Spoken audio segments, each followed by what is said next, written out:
Pon mucha atención, que el mensaje va a comenzar. Vaya conmigo a la palabra, quiero darle una enseñanza muy importante. Vaya conmigo al libro de Romanos. Libro de Romanos en el capítulo 11. ¿A cuánto les gusta aprender de la palabra? ¿A cuánto les gusta aprender de la palabra? Gloria a Dios. Le voy a hablar de un tema muy interesante, un tema muy extenso, un tema muy propicio para esta época. Le voy a hablar de un tema que difícilmente lo podríamos encerrar en una semana de estudio. Voy a tratar de tocar algunas cositas importantes. Romanos capítulo 11, llegó en el verso 16. Si las primicias son santas, también lo es la masa restante. Y si la raíz es santa, también lo son las ramas. ¿Estamos ahí? Vamos a orar, cierre sus ojos, no se vaya a dormir, por favor. Y le vamos a pedir al Señor que nos hable. Padre, en el nombre de Jesús, nos presentamos delante de ti, me presento nuevamente delante de ti, Señor, para que tú me uses, Señor, como un canal de bendición para tus hijos, para tu pueblo. Señor, para que tú, Señor, uses tu palabra, Señor, como vehículo, Señor Jesús, que llegue hasta nuestros corazones, que rompa argumentos, que quebrante mentiras del infierno, que saque, Señor, pensamientos que no vienen de ti, que nos liberte, que nos sane, que nos restaure, que nos regenere, Padre, porque ese es el poder de tu palabra. En el nombre precioso de Jesús, toda sabiduría humana, Señor, yo la desecho y te pido, Señor, que tú me uses en esta hora y en este tiempo. En el nombre precioso de Jesús oramos. ¿Cuántos dicen amén? Déselo fuerte al Señor. Déselo fuerte.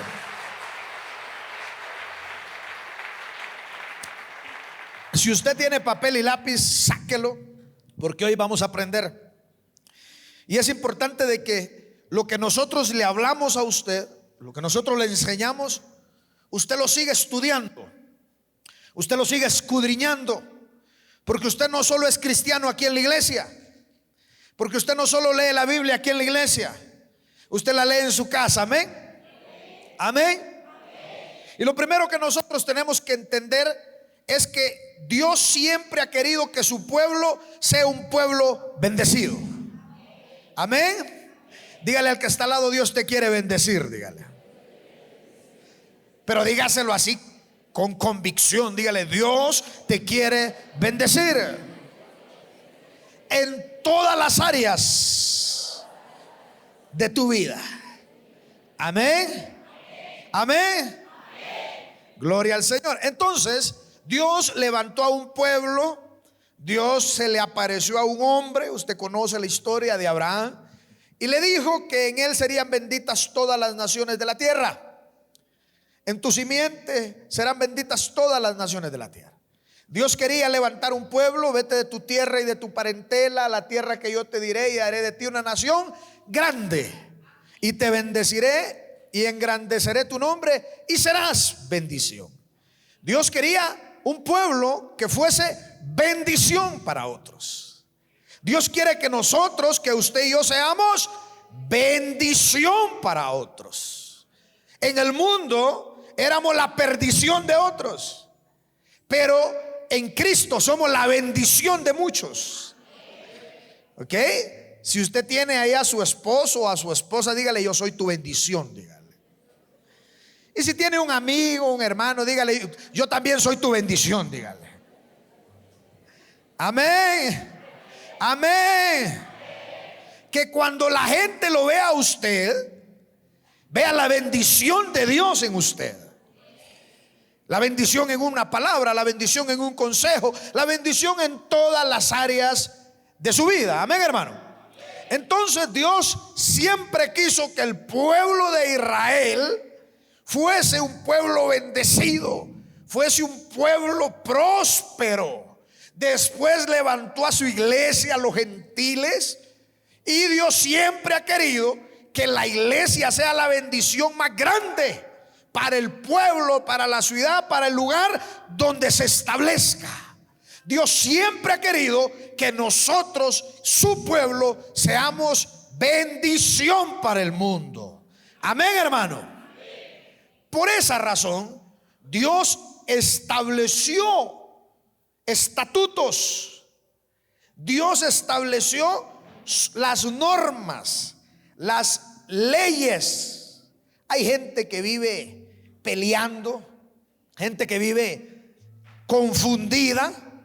De esos no hay aquí. Amén.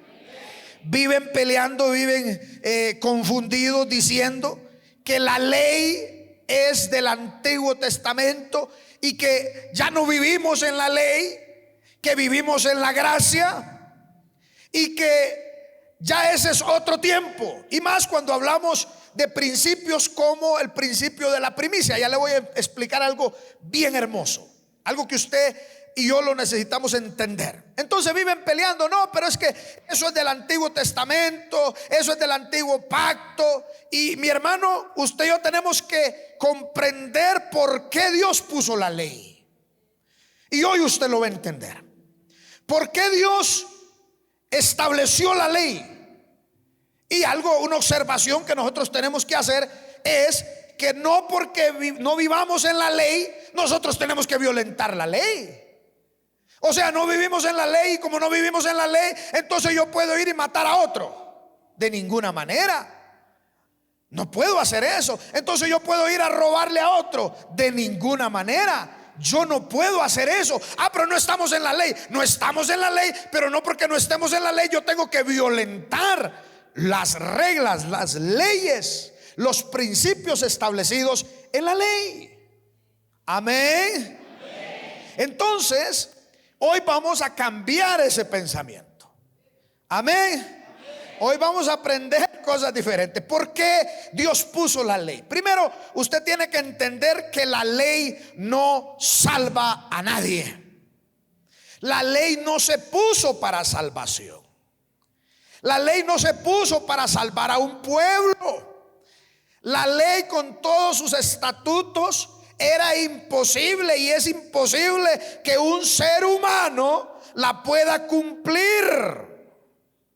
Es imposible que la pueda cumplir completamente, porque la ley en ningún momento fue dada para salvación. Entonces, pastor, ¿para qué fue dada la ley? No se nos olvide lo que acabo de mencionar. No porque no estamos en el tiempo de la ley nosotros la vamos a violentar, de ninguna manera. Porque el adulterio es adulterio allá en el tiempo de la ley y aquí también. Le voy a enseñar este principio que no lo tengo aquí, pero se lo voy a enseñar. Lo que fue pecado sigue siendo pecado. ¿Aló? Y lo que fue puro sigue siendo puro. Lo que fue santo sigue siendo santo. Lo que destruía en la antigüedad sigue destruyendo hasta ahora. Y usted tiene que entender esos puntos de vista. Entonces, aunque ya no estamos en la ley, no podemos violentar, no podemos robar, no podemos matar, no podemos hacer lo que nos dé la gana por decir que estamos fuera de la ley. Los principios siguen vigentes. Amén, hermano. Amén, hermano. Nosotros como cristianos que estamos aún en este mundo tenemos principios éticos y morales que la ley nos enseñó y siguen vigentes. Siguen vigentes hasta el día de hoy.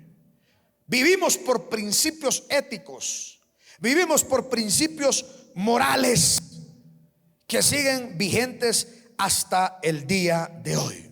Entonces, la ley, vaya conmigo al libro de Gálatas capítulo 3. Gálatas capítulo 3, verso 19. Entonces, ¿qué dice ahí?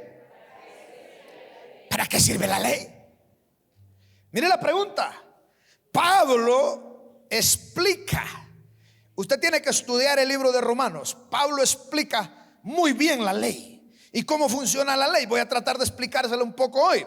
Entonces dice, entonces, ¿para qué sirve la ley? Fue añadida a causa de las transgresiones hasta que viniese la simiente a quien fue hecha la promesa, y fue ordenada por medio de ángeles en la mano de un mediador. Mire qué tremendo. ¿Estamos aquí todavía? Dice Gálatas que la ley solo fue añadida. No es el centro del asunto la ley. No es el centro de las cosas la ley. No es todo lo que tenemos que ver la ley. La ley solo es una añadidura a todo el plan perfecto, a todo el plan inmenso, infinito, a todo el plan perfecto de nuestro Dios. El legalista, el religioso, para él la ley es todo. Pero Pablo está explicando que la ley solo es una añadidura.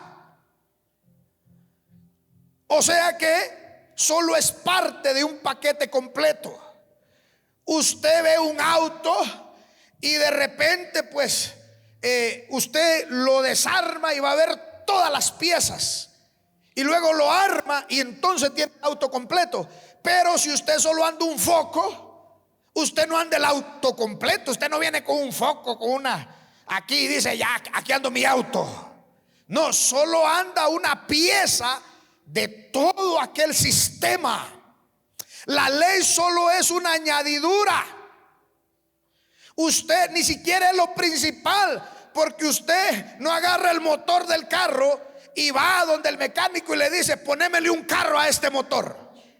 No dice eso, ¿verdad que no? Porque solo es una añadidura de todo. Y aquí hay tanta profundidad que no tengo tiempo para explicárselo. Pero es bien interesante. Cuando estaba la ley, no había salvación. Solo había un lugar de espera. Solo la gente moría e iba a un lugar de espera, a tal lugar donde Jesús llegó cuando él murió. Iba al Hades, dice la palabra de Dios. Pero no iba, y los que eran buenos iban al seno de Abraham, pero no iban a la gloria, no iban a la presencia de Dios hasta que viniese el Salvador de este mundo, que es Jesucristo. Amén, hermano. Porque la ley solo era una añadidura. Entonces, ¿para qué sirve la ley? La ley fue dada en el monte Sinaí.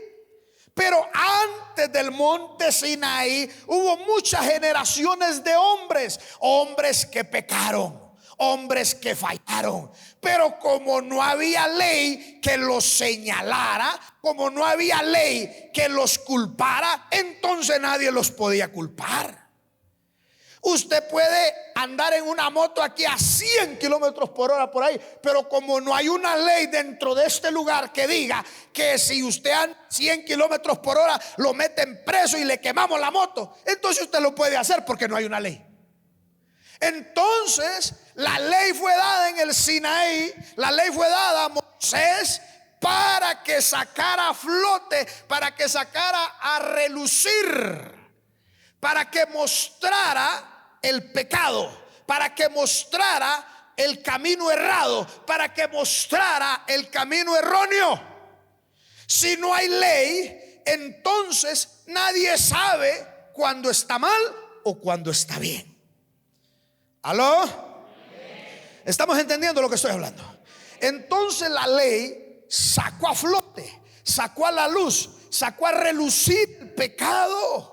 Después de que el mundo conoce todo, sabe lo que es bueno, sabe lo que es malo, a través del pueblo de Israel, a través del pueblo de Dios, sabe lo que le agrada y lo que le desagrada a Dios. Entonces viene el Padre y envía a su Hijo a salvarnos de todo aquel pecado, de toda aquella consecuencia de aquel pecado.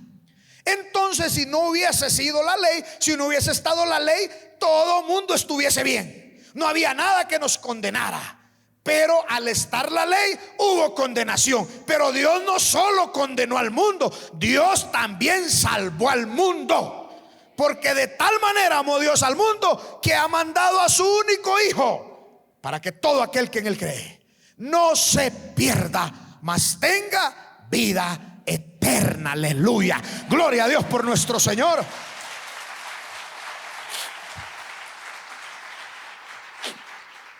Usted no puede ignorar la ley, porque la ley le muestra a usted y le ayuda a mostrarle a otros que están mal. ¿Aló? La ley me ayuda a mí a mostrarle a otros y me ayuda a mí. La ley es un espejo que me muestra qué tan mal estoy delante de Dios. Y al saber qué tan mal estoy delante de Dios, entonces, como sé también que tengo un Salvador, que tengo una sangre que limpia y que purifica, que santifica delante de Dios. Amén, hermano. Entonces, la ley, nosotros tenemos que cambiar la mentalidad de esa mentalidad religiosa de decir que ya no estamos en la ley. La ley es una añadidura que nos ha ayudado, primero, a demostrarnos cuál es el camino erróneo, pero también cuál es el camino correcto. Amén, hermano. Entonces, sin ley no había forma de juzgar a nadie de pecado. La ley decía muchas cosas. Decía la forma en que había que tratar a los hijos, la forma de cómo había que relacionarse con nuestros padres. Estaba en maldición el que deshonraba a papá. Malditos sois con maldición. Que muera irreversiblemente el que deshonre a papá y a mamá. Mire qué tremendo. Todo lo que la ley, cómo nos encaminaba y cómo nos direccionaba y nos sigue direccionando la ley. Pero la ley no solo nos mostraba lo malo, sino que la ley también mostraba cuál era el camino que debía tomar el pueblo para alcanzar bendición. ¿Cuál era el camino que no podía tomar porque ese camino te llevaba a la perdición? ¿Y cuál es el camino que debe tomar el pueblo para alcanzar la bendición? Amén, hermano. Entonces yo no la puedo ignorar, porque los principios siguen siendo reales, siguen estando activos, siguen siendo poderosos, siguen siendo eficientes, eficaces para alcanzar la bendición. Amén, hermano. Entonces, leímos Romanos capítulo 11, verso 16. Si las primicias son santas, también lo es la masa restante. Y si la raíz es santa, también lo son las ramas. El pueblo de Israel, todos los años, por ley, diga conmigo, ley. Y ahora usted entiende que aunque no estamos en la ley nos enseña. Amén. A mí me encanta aprender. A mí me encanta aprender. Y yo soy un hombre que tengo mente abierta.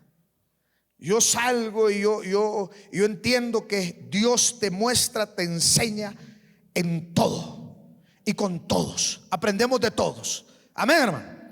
Entonces los israelitas tenían la ley que decía que cada principio de cosecha y al principio de cada año había que tomar una porción de lo primero y había que traerlo. Si ellos cosechaban trigo, hacían la harina y traían la harina, traían el trigo, y ellos sabían y ellos entendían que había que traer esa pequeña porción de lo primero.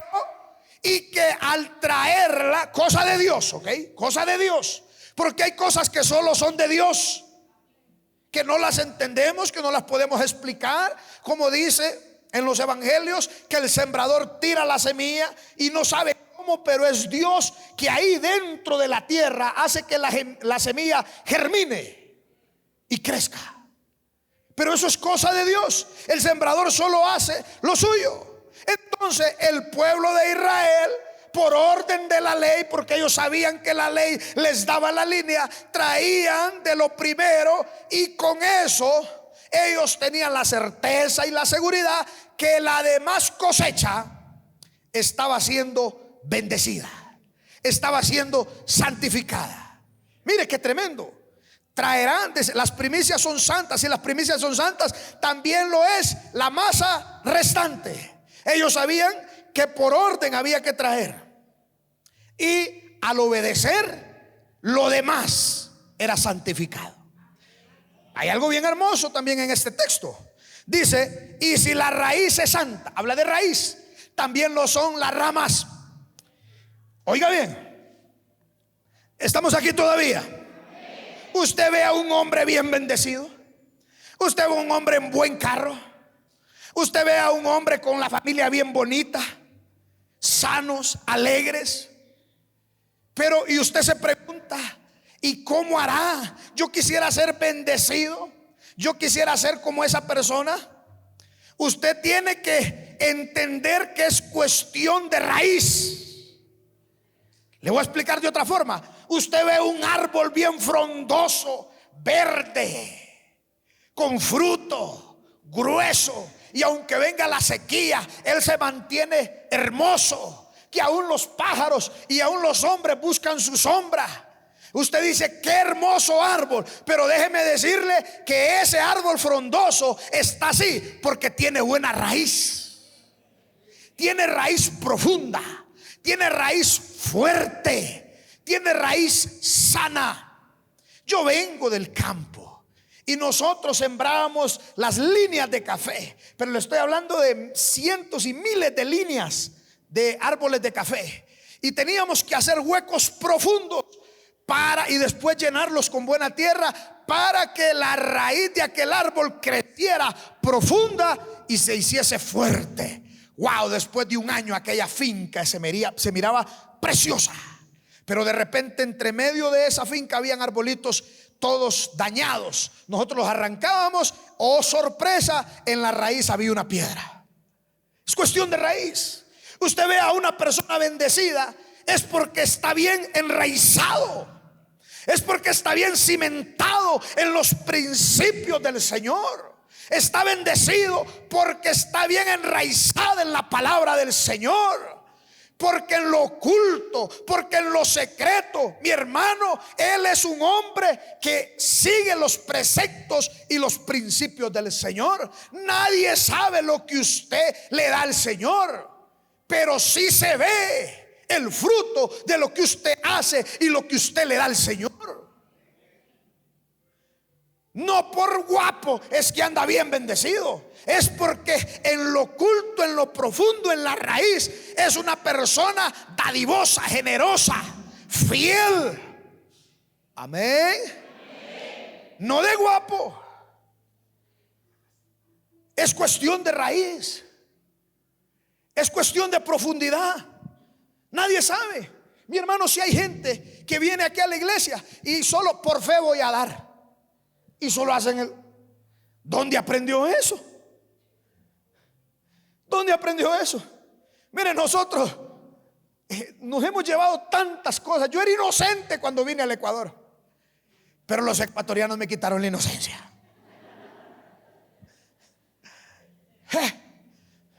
Mi hermano, nosotros hemos tenido la oportunidad, se lo voy a decir así para ponerlo bonito, de ver cómo personas vienen a meter la mano a robarse cosas del alfolí. Nosotros lo hemos visto, nosotros lo hemos visto, porque la gente no entiende. Y la gente que no entiende que si las raíces, si en lo oculto, en lo que nadie lo ve, porque yo no sé cuando usted le va a dar a Dios, si le va a dar una miseria o le va a dar lo que usted tiene, lo va a dar con fe o lo va a dar con sacrificio. Eso es raíz, raíz que va a dar fruto en lo frondoso del árbol. Eso es la raíz, es cuestión suya. Ah, no, pero mire, hay quienes que apenas empieza a hablar de esto, rapidito cuestiona, rapidito está juzgando, rapidito está señalando. Pero yo le voy a decir algo: los que juzgan, los que señalan, los que hablan babosadas, no son las personas bendecidas. Son los que están bien mal y buscan la forma de querer justificar su desgracia. Pero yo le tengo que decir que la desgracia de toda esa gente, la desgracia en la economía, la desgracia de la escasez, la desgracia de la miseria está en la raíz. Porque la palabra a mí me dice que si la raíz es buena, si la raíz es santa, entonces lo son también las ramas. Si en lo oculto usted lo hace bien, porque la raíz es oculta. Si en lo escondido, si en la intimidad usted lo hace bien, déjeme decirle que la palabra de Dios es, mire, certera. Si en lo oculto usted lo hace bien, Dios lo va a manifestar también en lo público. Dios lo va a manifestar también en lo público, delante de todos aquellos. Entonces, es cuestión de raíz. Es cuestión de lo oculto. Y si la primicia es santa, también lo son, también lo es la masa restante. Venían felices, no solo como una orden, venían ellos alegres. Voy a santificar mi cosecha, voy a santificar lo que voy a recibir todo el año. Y traían una pequeña porción y la daban delante de Dios. Y la Biblia dice que toda la cosecha del año, por tanto habían hecho, o por tanto lo habían hecho, eran santificadas. Los israelitas sabían que al llevar a la casa de Dios lo primero, convertía lo demás en especial. Y ellos entendían que dar lo primero o dar de lo primero era crucial. Era lo que santificaría su cosecha. Era la raíz que produciría un árbol frondoso. Amén. Porque lo primero es de Dios. Lo primero es del Señor. Éxodo capítulo 13, verso 1 y 2. Vamos rapidito. Jehová habló a Moisés diciendo, ¿qué le dijo? Conságrame todo primogénito, cualquiera que abre matriz entre los hijos de Israel, así de los hombres como de los animales, es mío. Lo primero es de Dios. Los que están ahí atrás, lo primero es de Dios. Dígale al que está al lado, lo primero es de Dios. No lo segundo, lo primero es de Dios. No lo que sobra, lo primero es de Dios. El primer pensamiento en la mañana es de Dios. La primera oración es de Dios. Dios siempre es primero. Dame, conságrame todo lo primero.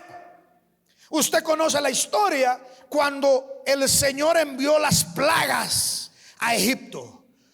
Aquel montón de plagas, 9 plagas, no hicieron que el corazón del faraón soltara al pueblo de Israel. Pero un día el Señor les dijo a Moisés: voy a pasar en la noche y me voy a llevar, va a andar el ángel de la muerte y me voy a llevar a todos los primogénitos, de animales, de esclavos, de libres, del faraón, incluso a todos los primogénitos me les voy a dar jabón palmolive, dijo. Usted conoce la historia, ¿verdad? Ahora, ¿por qué Dios agarró y mató a todos los primogénitos? Porque el primogénito, escúcheme bien lo que le voy a decir, en la historia bíblica, el primogénito representa la bendición. Al primero se le daba la mayor bendición. Número 2, no solo la bendición, en el primogénito estaba representado el vigor, la fuerza y la herencia de toda familia. Porque cuando dice la Biblia que aquella noche hubo tan grande llanto como jamás hubo allá en Egipto, porque todos los primogénitos murieron. Y al amanecer el faraón dijo: váyanse, váyanse. Es más, hasta les dieron oro, dice la palabra. ¿Por qué el faraón dejó ir al pueblo?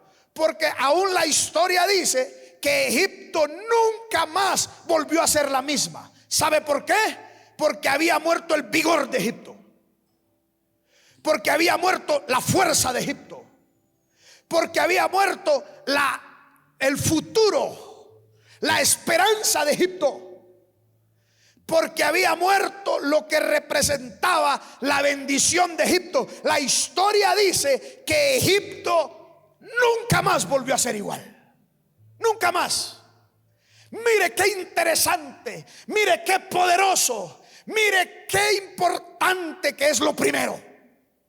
Representa bendición, representa vigor, representa futuro, representa herencia.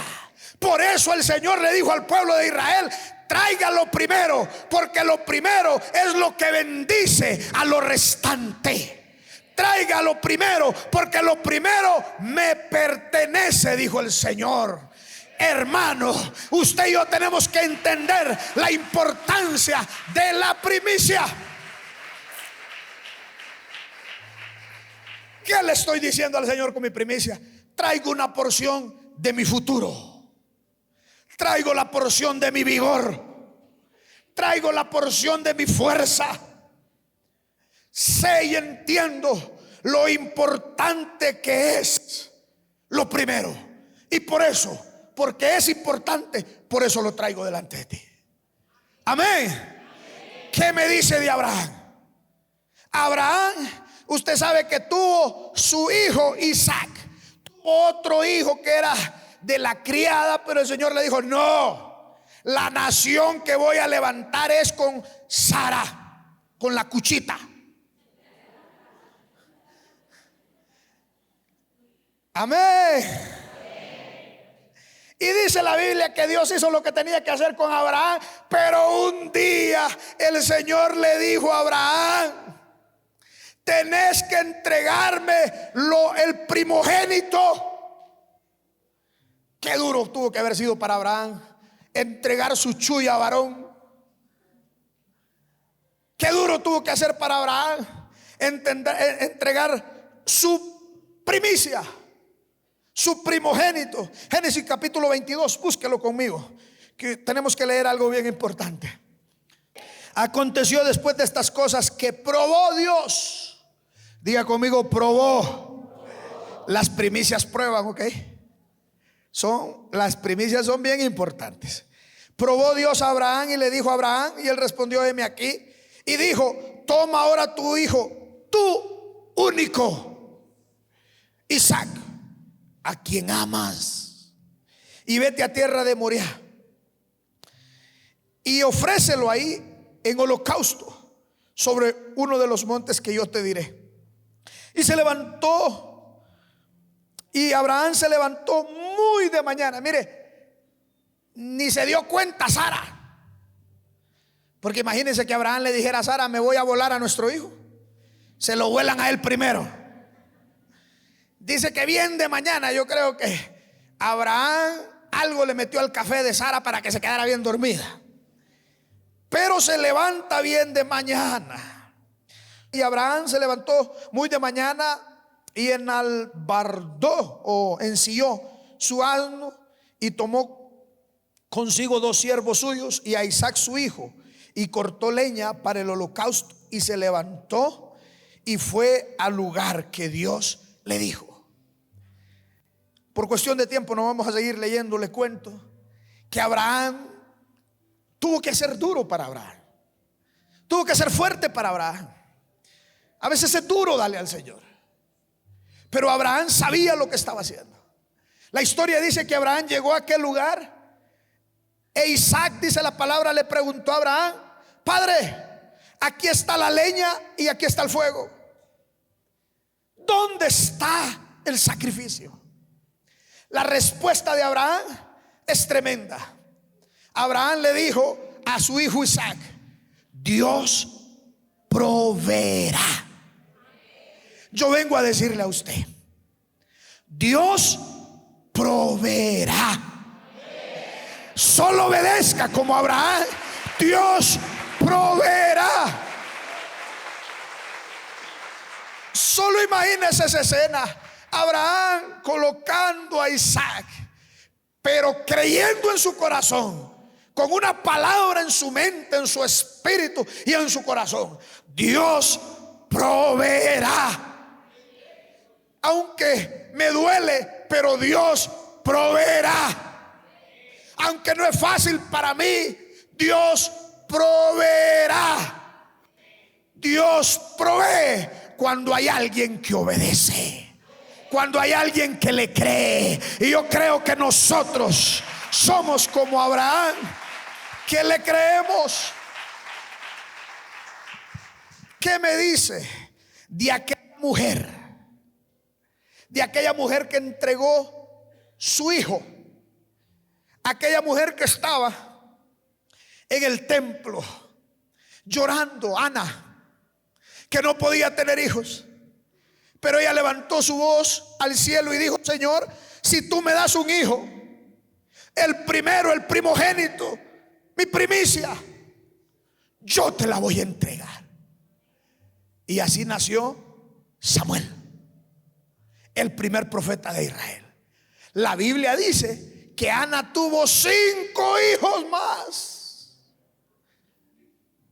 Le funcionó la estrategia. 5 hijos más, pero porque le había dado al Señor su primicia. Lo primero, el pueblo de Israel conocía este principio. Nosotros como iglesia tenemos que conocer este principio. ¿Qué me dice de la viuda de Sarepta de Sión?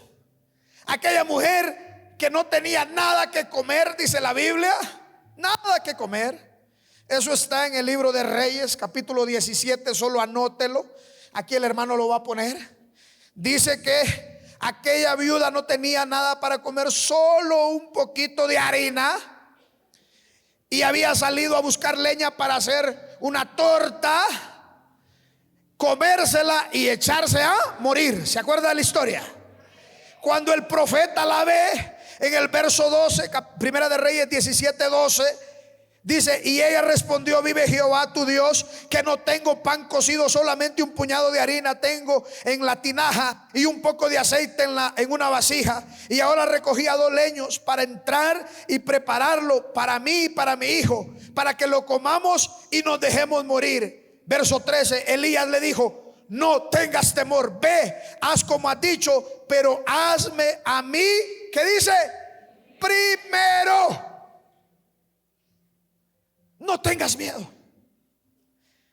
No tenga miedo. Yo quiero decirle de parte de Dios: no tenga miedo. Dele lo primero al Señor, aunque sea duro, aunque tal vez estemos en situaciones como aquella. Le dice el profeta: no tengas miedo, haz como dijiste, pero separa para mí lo primero, le dijo el profeta. Porque así te ha dicho el Señor: la harina ni el aceite van a escasear en tu casa.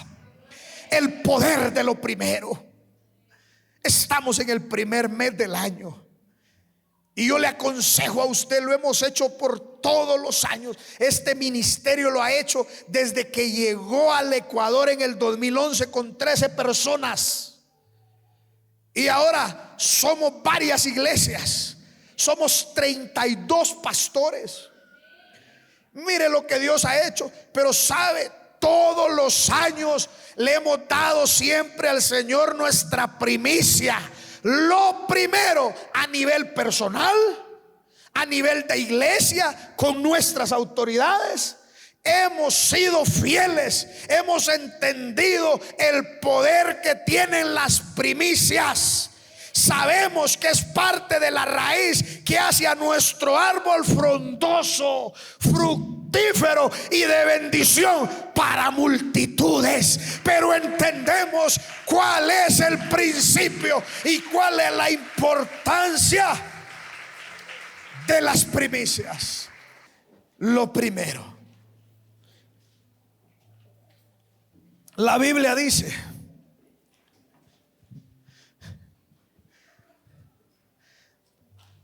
cómo quisiera tener tiempo para explicarle, pero la Biblia dice que Jesús es la primicia de los resucitados. Es el primero que se levantó entre los muertos. Porque la Biblia dice que cuando Él nos mande a llamar, cuando Él nos mande a buscar, los muertos en Cristo se levantarán primero. Pero tenía que haber una primicia. La Biblia dice que Jesús es el primogénito de todos los hermanos. Él es el primero, nuestro hermano mayor, dice la palabra. Y gracias a que a lo que hizo Jesucristo, gracias a que Él es el primero, usted y yo somos hermanos. Somos hermanos. Por donde nosotros busquemos lo de la primicia, Jesús es primicia. Le voy a decir esto. La ley decía que había que ser fiel con Dios, con nuestros diezmos. Yo quiero que entienda que el diezmo también es primicia. Porque cada vez que usted recibe, usted dice: lo primero es de Dios. Ese poder, esa importancia, acuérdese, el vigor, la herencia, la fuerza, la bendición está y siempre ha estado en lo primero. Por eso Dios pidió los primogénitos. Amén, hermano. Tome una porción de lo que Dios le ha dado en este mes, porque es lo primero, y conságreselo al Señor. Usted decide el tamaño de esa porción. Usted decide, pero separe y usted verá la bendición que usted va a tener todo este año. Se lo digo con toda la autoridad, se lo digo con toda la certeza. No solo cuando llegué a esta nación, desde que yo me convertí a Cristo, he vivido este principio. Y sobra decirle que Dios ha bendecido mi vida en todas las áreas. Porque bendición no solo quiere decir dinero. Bendición es una linda familia. Amén. Bendición es tener hijos. Bendición es tener salud. Bendición es tener techo, tener un lugar, tener alegría, tener paz, tener seguridad. Saber que el ángel de Jehová acampa a nuestro alrededor y nos defiende. Saber que Dios es con nosotros. Y si Dios es con nosotros, ¿quién pues contra nosotros? ¿Quién contra nosotros? Soltemos esa religiosidad. Soltemos esa atadura, esa tacañería. Soltemos esa queja. Soltemos, porque la gente se le habla de estos principios y rápido se cierra. No cierre las puertas de su bendición. No cierre. Y entienda usted de una vez y para siempre. Compréndalo, entiéndalo, créalo, que su bendición está en lo que usted le da al Señor. Él es el que abre las ventanas de los cielos y derrama bendición hasta que sobre y abunde, dice su palabra. Él es el que reprende al devorador, al que destruye, al que roba, al que enferma. Él es el que lo reprende. Él es el que hace lo imposible posible. Vino alguien y me dijo: pastor, le tengo que contar una buena noticia. Dime. Dios le tocó el corazón a alguien. Yo nunca pensé que alguien me podía regalar, me podía bendecir algo tan caro. Y ve acostumbrándote, porque para Dios no hay cosas caras, no hay cosas imposibles. Él es el que bendice rica y abundantemente. Él es. Él es. Gracias por acompañarnos un día más. Te esperamos la próxima semana.